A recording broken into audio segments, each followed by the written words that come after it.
ಕೌಸಲ್ಯೆಯು ಕಂದ ಎಂದು ಕರೆದಾಗ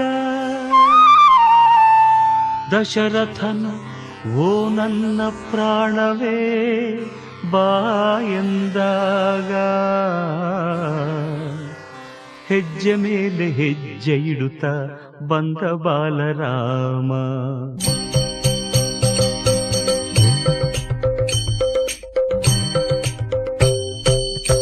ಹೆಜ್ಜೆ ಮೇಲೆ ಹೆಜ್ಜೆ ಇಡುತ್ತಾ ಬಂದ ಬಾಲರಾಮ, ಹೊಂದ ಗೆಜ್ಜೆ ನಾದದಿಂದ ಮೋದ ತಂದ ರಾಮ. ಯಾರ ಪುಣ್ಯವೋ ಯಾರ ಭಾಗ್ಯವೋ, ಯಾರ ತಪಸ್ಸಿನ ಫಲದ ರೂಪವೋ ಶ್ರೀರಾಮ. ಜಯ ರಾಮ.